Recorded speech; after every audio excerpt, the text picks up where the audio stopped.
Els docents afirmen que se senten desprotegits davant aquests nous protocols sanitaris pactats entre els Ministeris de Sanitat i Educació. Critiquen que davant l'allau dels contagis actuals s'hagin alleugerit els protocols dins les aules.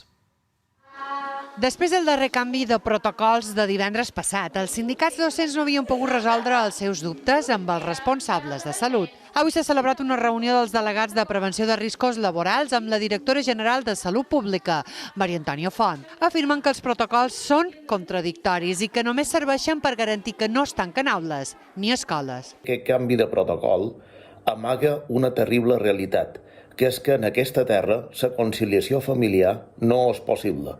Per això, i ens sap molt de greu dir-ho, al BOP Ensenyament ens veiem obligats a considerar que amb el nou protocol l'escola ha esdevingut un espai no segur. Demanen també que les docents embarassades vacunades tornin a ser considerades persones vulnerables. Per altra banda, l'ESTEI també ha demanat la importància que té la protecció de les mestres embarassades, perquè a pesar que estiguin vacunades se posa en risc el seu fetus i en aquest moment estan totalment desprotegides. Hem traslladat la nostra preocupació pels docents vulnerables, especialment per les zones gestants.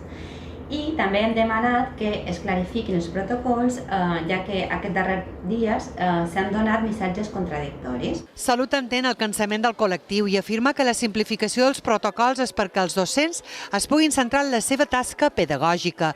També demanen la implicació del col·lectiu educatiu per sortir d'aquesta situació pandèmica el més aviat possible.